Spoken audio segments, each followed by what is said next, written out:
to welcome now Shea Kim.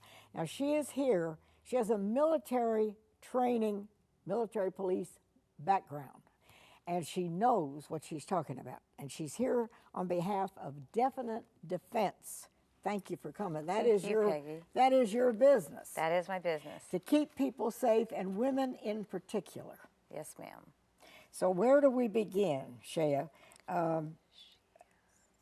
You have classes for women who want to learn to protect themselves with firearms. Correct.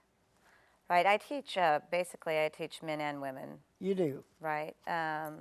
Concealed weapon permits. I do have ladies only classes, couples classes, as well as, I have family members that come together and do it. So it's not segregated per se, but I do have ladies only classes, and I do focus a lot of my attention on training women firearms, because I think the dynamics between men teaching women can be different than a woman teaching another woman how to use a firearm. Are you finding there more and more demand for what you do? Oh yes, yeah. Especially these times, what we're going through right now, and the way people, just the way the world's running around now. People want to be able to protect themselves. And the law gives us the right to protect ourselves. What does the law say? Here in South Carolina, that you're allowed to carry a concealed weapons permit or concealed weapon with proper training. 21. You have to be 21, and then you can have a concealed weapon permit. Correct. And carry a weapon to protect yourself. Correct. And you're not in any way endangering yourself with the law. No. The law tells you that's okay. Once you've completed your concealed weapons permit training class, yeah. And then SLED would give you a permit. Once the paperwork's submitted to them, they will send you you passed your background portion of it, and they send you a concealed weapons permit identification card, and then you're allowed to carry. Well, one class could save your life. That's my motto. I mean, that's your motto, and that's a good one. So what is it that women need to know? Are you talking about just women who have jobs where they have to maybe be out late at night and that sort of thing, or any woman? Well, anybody, period, actually. I mean, the thing that I try to tell people most of all is that you need to have situational awareness wherever you go. Be very aware of your situation. Situational awareness. Right. When you're coming out of a store, you're coming out of the mall, you need to be aware of your surroundings and not on your cell phone or digging for your keys in your purse. You want to have those things ready already when you're on your way to your car. Now, some of that is just common sense. You would think so, but people go on and they have a busy life and they're doing things and they just, that doesn't come into play when you're running errands and you try to go here and go there and run around, and you lose your sense of situational awareness sometimes because you're so busy. So it's important for us, all of us, to be aware of what's going on around us. Right. And I tell my students at least 40 to 50 feet around you, especially if you're carrying a concealed weapons permit. I mean, a concealed weapon, because at that time you have the ability to protect yourself or someone else. Now, what does the law say about carrying a weapon? What is this? You have to be what? How old? 21? 21. And you have to be certified by taking a course and qualifying on the range, and then submitting fingerprints to get your background test done. And then once all that's completed, then they will issue a CWP. All right, so if someone were to join and take a course that you present, then they would be qualified to have a gun. They would be, from my end as the instructor, yes, my part of it would be what they need to submit their paperwork to SLED. And then SLED will do their background. If their background comes back fine, then they'll allow them to get a permit. So it's more complicated than just going out and buying a gun. Absolutely, yeah. No, there's a lot more to it. And that's the whole thing people don't understand. Like, you need to have this training. You need to know how to handle a firearm safely, store it safely, and that's all the things that you learn in the class that I teach. And then how to be accurate with the firearm, the fundamentals of marksmanship, your sight alignment, your grip, all those things come into place to teach you how to be accurate. And you have a background in the United States Military Police, right? Correct. So you're well qualified to do this. Right. And do you find that more and more people are realizing that there's a need for this and are coming to classes or wanting to know more? Yeah, it's funny because as the political realm changes, I see some Yeah. peaks and troughs, but generally, I mean, my business since I started it 7 years ago has been very, very steady. Well, how long does it take if someone were to join one of your classes? Do they have to have their own weapon? No, I can provide those for them. Okay.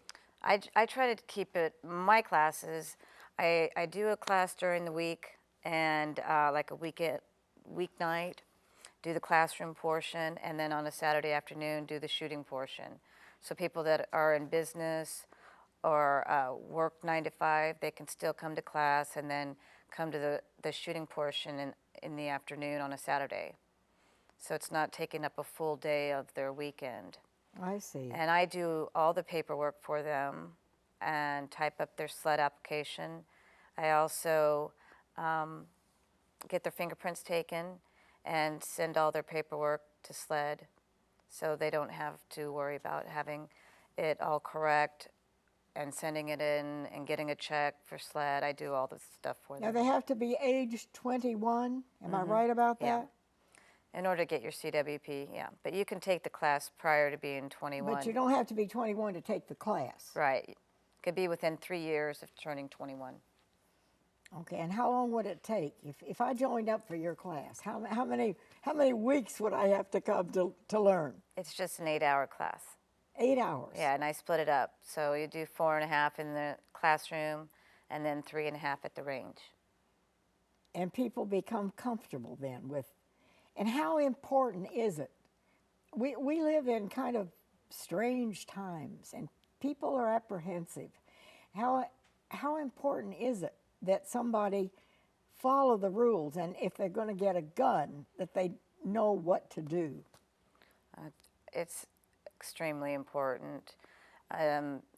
Obviously, a gun is not a toy. It's not something that people should take lightly, and I stress that very much in my classes. You know, like I said, the proper handling of a firearm, proper storage is very important, and learning the proper techniques on how to shoot, because you're responsible inevitably for anything that you fire. So you definitely have a lot of responsibility if you do decide that you want to carry a concealed weapon. How are you finding more and more people coming to you and wanting to know more and joining classes? Or is there a lot of apprehension out there? Do you find it growing? I don't know. I mean, basically, most of my students are referral-based students. Oh, really? People that have taken my class have referred them to me, which, you know, there's no better compliment than that. No, absolutely not. Yeah, no. So I love that, and I feel like I had a couple of students that I trained a while back that were really happy with the way I taught them. They said that I teach from a different way than most, where I care more about my students than I do about myself. And I was like, what do you mean by that? And they're like, no, you can really tell the style of teaching that you teach. It's all about the student. It has nothing to do with you or who you are or what you know. You just give all that information to your students. And I was like, well, thank you. That was a compliment. All right, now what about people who have a gun already, and maybe they need to brush up on their ability and what the law says and all that, and somebody who's never had a gun and say, well, I'm going out and buy a gun. So Right. you serve both types of people. I do, yeah. And I have other classes besides concealed weapons classes. I have additional training like beyond the basics, where you do moving and shooting, reloading, shooting from a sitting position, or from like a car, like real world situational shooting scenarios that I put you in, so you know that you might come across in real life. Because normally, if an incident's going to happen, the person's not going to be standing still, and you're Yeah. not going to be standing still, you know. So it's good to move around and learn how to shoot from different positions and stuff like that. So you take in all of this when you have. Now, do you teach as a class? I mean, do you have several people at the same time, or is it individual? I have very small classes. I don't take any more than 9 students. 9 for students for in a a CWP class, yeah. And then I have private classes, so anybody Okay. that wants to come out and just brush up on their skills or get more familiar with their firearm, they can call me, and I do private classes as well. So, what age now would somebody have to be to join one of your classes? Is there an age limit? For the private classes, you know, it just depends. I don't teach children No, generally. no, obviously not. But if they're in their teens and they have their parents with them and they want to come out, get familiar with firearm, then I will, you know, I'll do it depending on the situation. So, somebody would have, if they were underage, they'd have to be there with a guardian or a parent or someone. Yes, Yeah. or I get a liability form signed from them.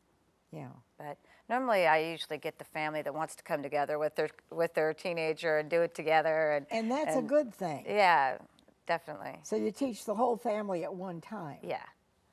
I mean, I've taught my stepchildren from the time they were 5 or 6 years old, so they're very familiar with firearms and shoot very well and know all the safe things that, you know, on how to handle it and what to do and what not to do, and that it's not a toy. So it's really good to teach children that if you have firearms in your house. Do you find that there's more interest all the time, and people, maybe somebody who never thought about it thinks, I better get a gun? But I think a lot of it, you know, it's on people's minds for sure. Yeah. You know, whether they take that next step or not, it's a personal decision.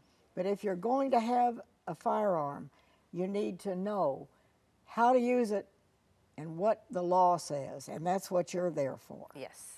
So if you want good advice, you want help or whatever, I'll keep the number here if you didn't get it, but it's 864-561-1200, and there are classes, and you've got a super teacher right here. Thank you Thank you, so Peggy. much.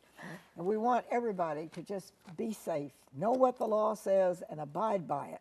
And we all need to band together to make our world safe. Thank you so much for sharing. Thank you. And that's what we wish for you, safety for all of us. Drive safely and keep in mind the dangers around us. We need to teach our kids that as well. Stay happy. We'll see you next time.